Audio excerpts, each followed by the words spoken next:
Another question, how many people in your offshore team and exactly what do they do? That's an awesome question. So I made a decision about, God, we're pushing 10 years now. I built my firm up to 13 people, and boy, it was exhausting. Like, I wasn't running a desk anymore. I was doing a lot of operations, handling stuff that I didn't enjoy, and putting out everybody else's fires and helping them close their deals. And I just wasn't having fun anymore. And I read The 4-Hour Workweek by Timothy Ferriss, and boy, did that resonate with me. So 10 years ago, and what I did was I let go of all my recruiters. I kept one of them that I did splits with for a while, and I outsourced everything. So originally I outsourced to a company called Kaya Systems, but I used them for maybe 8 years and then fired them because the quality went down real far. And now I have another company that I'm using that I really like. If you want the referral to them, just send me an email, Tricia@moreessentials.com, and just put virtual assistant or offshore team in the subject line, and I'll make the introduction. So what we do, there's a couple of things that are really important when it comes to outsourcing. First, what do you outsource? Do not outsource your sourcing. I cannot stress that to you enough. There is no one out there, unless you want to start paying, $30 to $50 an hour to hire a proper sourcer, which I don't think you do. But if you wanted to do that, you could. But other than that, they're not going to be qualified to know whether or not the person fits. So what I do, the first piece that I outsource is the administrative part of sourcing. So I get a new requirement, I go out, I do my own sourcing, and then what I do is I will, basically I use a Chrome extension called OneTab. So I'm going to just put this up on the screen so that you guys have it, because you can't get it at the Chrome store. You have to go to onetab.com. And I'm also going to put in here TechSmith Jing. Okay, both of those are free. They don't cost you anything. OneTab is a Chrome extension that takes all of your tabs that are open, you click a button, and it drops them all into one list of live links that you can share as a web page. So what I do is I go through and I will do all my sourcing. I open everybody in a new tab. I look at the actual profile, see if it's one that I want, close out all of the ones I don't want, and then I send the OneTab to my virtual assistant. What he does then is he goes through each one of them individually, and he grabs me first name, last name, title, company name. Then he goes and he gets me the phone number of the company. Then he goes and he gets me the email naming schema so that I have at least superficially what I think is the email address. And he gives it all back to me on a spreadsheet. Now, sometimes I will have a virtual assistant do calls, but never calls where they're talking to someone. If I want to make sure and really optimize my time, I don't want to make calls to someone that's not currently in that particular company. So I will have them call and just ask for the person, and if they say, I'm sorry, they don't work here, they delete them off the list or it's effectively mark it. Phone number and employee verification. Right. Are they really still there? So we outsource that part of the sourcing. I also outsource my bookkeeping. That's a big one for me. I outsource a ton of stuff around training. All of the academies that I build, all of the WebExes that get scheduled, but that's not really relevant for you guys as recruiters. But my offshore team right now is one person. It's one person for 48 hours a week. Now that one person works for a bigger company.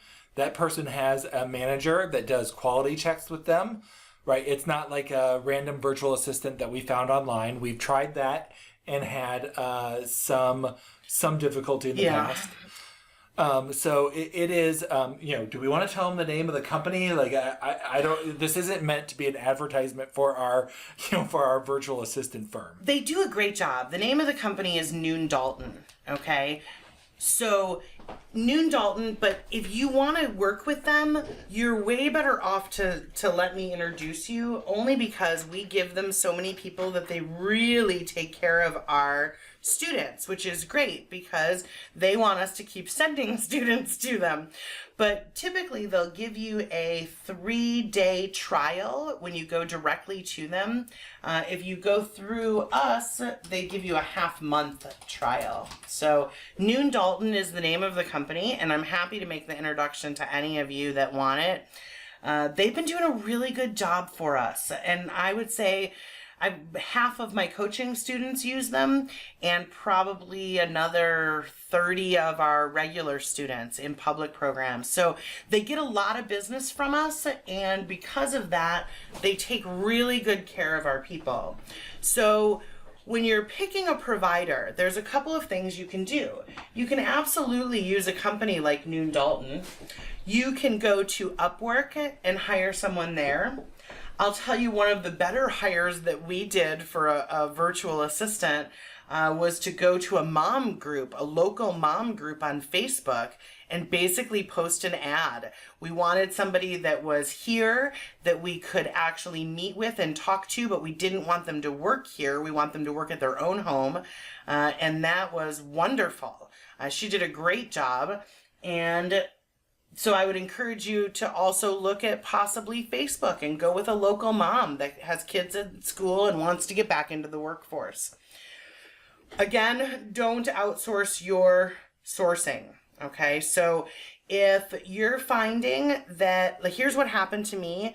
I would run a search, and I wouldn't look at every candidate. I would look at like the first 10 off of my search string and be like, oh yeah, you know what, I'm an expert at this, I've got this locked down, look at how good these results are, and I would just send the search string. And what ended up happening was they would make, my offshore team, they would make the spreadsheet for me, and I would just start calling or emailing those people. And then they would schedule interviews, and then I'd be on the phone and I'd be looking at the person's profile and be like, what in the world am I on the phone with this person for? Had I ever looked at what their actual profile was, I never would have included them on the list. So I can't stress this to you enough. Don't shortcut the sourcing and try and outsource it. It doesn't work. You have to physically look at the individual profile, decide if it's someone that you would want to speak to, and then reach out to them. So another question about this. Do you do all your sourcing yourself, or what about hiring someone in-house and training them yourself? Yeah, you know what? I'm great with that. I am great with hiring someone in-house and training them. I'm great with hiring a virtual assistant and training them to do the sourcing, as long as they're trained appropriately. Don't make the assumption that they know what they're doing.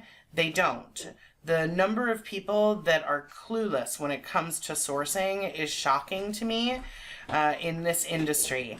It takes practice. It takes work to get good at sourcing, and it's not something that I think is a common skill in our industry. So, do I do my sourcing myself?